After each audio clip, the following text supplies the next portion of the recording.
Hello students, आज हम 9th standard में चैप्टर 3 जिसका नेम है क्या निराश हुआ जाए, जिसके लेखक हैं Hazari Prasad Dwivedi. Page number students अपना 7 है, तो वो आपको ओपन करना है। और दोबारा एक बार रिमाइंड करती कि जब भी अपना चैप्टर शुरू रहता है, जो भी सब्जेक्ट आते हैं, तो वो चैप्टर की बुक पहले सामने रखने, क्योंकि जब तक आप बुक सामने नहीं रखोगे आपको पता नहीं चलेगा।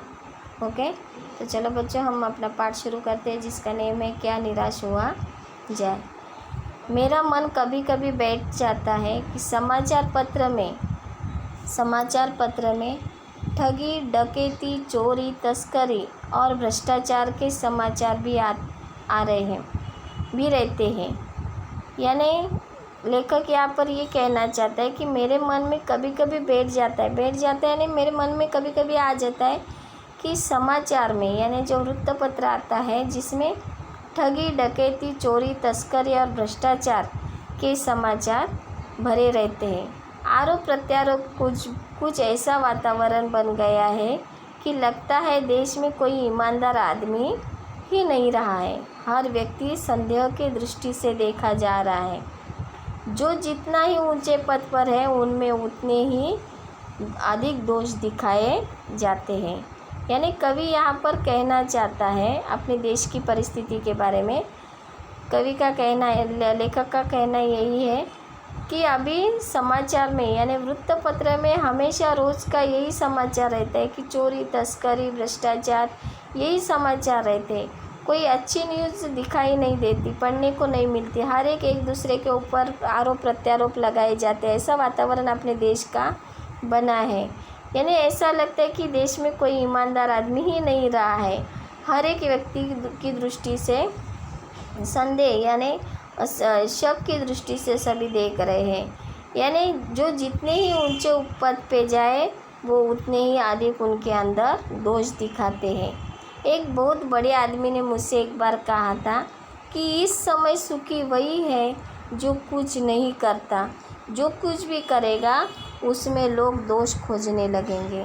यानी लेखक ने यहाँ पर बोला है कि एक बड़े आदमी ने मुझे कहा है, अपने देश की परिस्थिति को देखकर सुनकर इसके ऊपर लेखक ऐसे बोल रहे हैं कि एक बड़े आदमी ने मुझे ऐसा कहा है कि इस समय वही आदमी सुखी है जो लाइफ में कुछ भी नहीं करता है।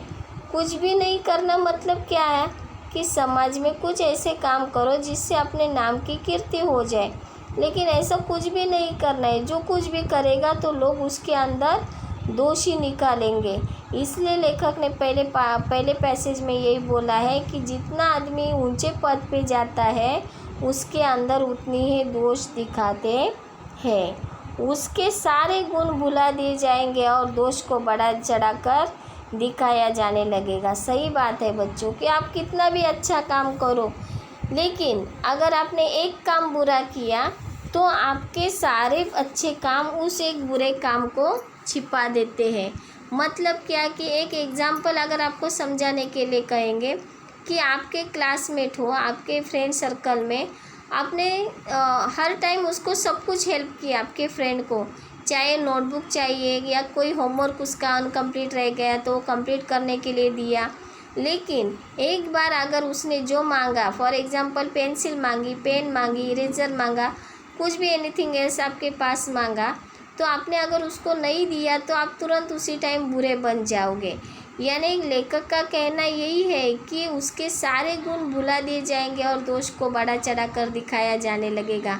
यानी हर एक आदमी में जिस तरह से दोष होते हैं ना, उस तरह से अच्छे गुण भी होते हैं बच्चों। मेरा कहने का मतलब यही है कि हर एक आदमी में जिस तरह से दोष होते हैं उस तरह से अच्छे गुण भी होते हैं।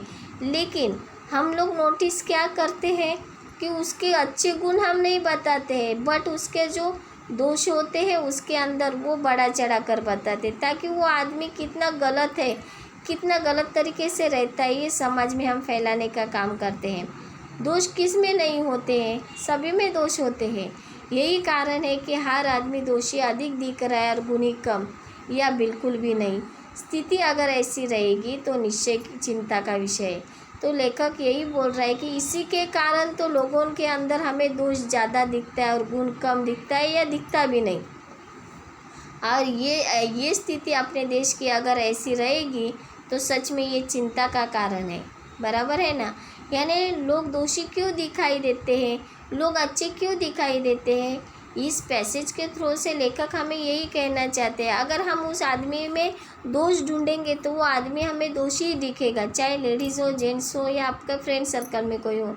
लेकिन कोई आदमी में अगर थोड़े से भी अच्छे गुण हो और वो अच्छे गुण ही हम देखेंगे तो वो आदमी भी हमें कैसे दिखाई देता है, अच्छा ही दिखाई देता है। लेकिन हम बुरे को ही ढिंढोरा पीटोंगे, बुरा ही बड़ा चढ़ा कर बोलेंगे तो ये देश की अपनी स्थिति चिंताजनक है, ऐसा लेखक कहता है। या क्या यही भारतवर्ष है जिसका सपना तिलक और गांधी ने देखा था। यानी लेखक यह कहना चाहता है, क्या यही अपना भारत है कि जो भारत को बनाने के लिए जिन्होंने जेल गए, अंग्रेज़ों से लड़ाई की, क्या यही अपना भारत देश है जो उनका सपना था, ऐसा बनना चाहिए। रविंद्रनाथ ठाकुर और मदन मोहन मालवीय, ये महान संस्कृत सभ्य भारतवर्ष किसी अतीत के गह्वर में डूब गया। आर्य और द्रविड़, हिंदू और मुसलमान, यूरोपीय और भारतीय आदर्शों के मिलन भूमि महामानव समुद्र क्या सूख ही गया है। मेरा मन कहता है ऐसा हो नहीं सकता। हमारे महान मनुष्यों के सपनों का भारत है और रहेगा। यानी लेखक यहाँ पे क्या कहना चाहता है कि रविंद्रनाथ ठाकुर और मदन मोहन मालवीय, ये महान संस्कृत सभ्य भारतवर्ष किसी अतीत के गह्वर में डूब गए हैं। यानी ये सब कुछ नष्ट हो गया है। आर्य, द्रविड़, हिंदू और मुसलमान, यूरोपीय और भारतीय, यानी इन सभी जाति धर्मों के जो आदर्श है, जिनकी मिलन भूमि है, जिसके कारण एक महामानव समुद्र तैयार हो गया है, क्या ये महामानव समुद्र सूख गया है। यानी इसमें कुछ संस्कार बाकी नहीं रहे, आदर्श बाकी नहीं रहे। मेरा मन कहता है कि ऐसा नहीं हो सकता। हमारा महान मनुष्यों का सपनों का ये भारत है और रहेगा। ये सही है कि इन दिनों कुछ ऐसा माहौल बना है कि इन ईमानदार से मेहनत करके जीविका चलाने वाले निरोह है और भोले भाले श्रमजीवी पिस रहे हैं।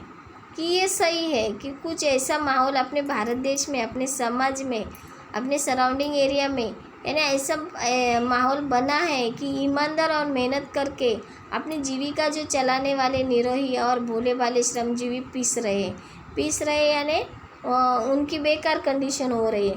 और जो झूठ तथा फरेब से रोजगार करने वाले फल फूल रहे हैं। फल फूल जाना मतलब आगे बढ़ना, बहुत तरक्की करना।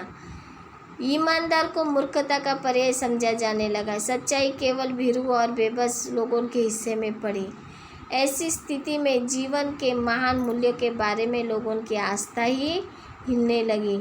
यानी अपना जीवन का जो एक तत्व होता है, जिसे महान मूल्य कहा जाता है, जिसके कारण हम अपना जीवन जीते हैं, तो इसके बारे में आस्था हिलने लगी मतलब क्या, आस्था मतलब विश्वास, यानी विश्वास डगमगाने लगा। यानी कहीं ना कहीं लोगों के मन में ऐसा लगने लगा कि अभी ये सब कुछ नहीं होता है, जो झूठ फरेब से रहते हैं ना, वही आगे जाते हैं। इस टाइप की सोच लोगों की हो गई। परंतु ऊपर जो कुछ दिखाई दे रहा है वो बहुत ही हाल के मनुष्य निर्मित नीतियों और त्रुटियों की देन है। यानी ऊपर से जो कुछ भी आपने दिखाई दिया, ये मनुष्य निर्मित नीतियों और त्रुटि, नीतियों यानी स्वभाव, सदाचार, त्रुटि यानी दोष, इसके कारण हो रहा है। मतलब कैसे बच्चों, कि जैसे कि हम लोगों के अंदर की दोष निकलते हैं, उसके गुण को हम देखते नहीं। यानी समाज में हम क्या कर रहे हैं कि उस आदमी का हम गलत समाज में फैला रहे हैं, बराबर।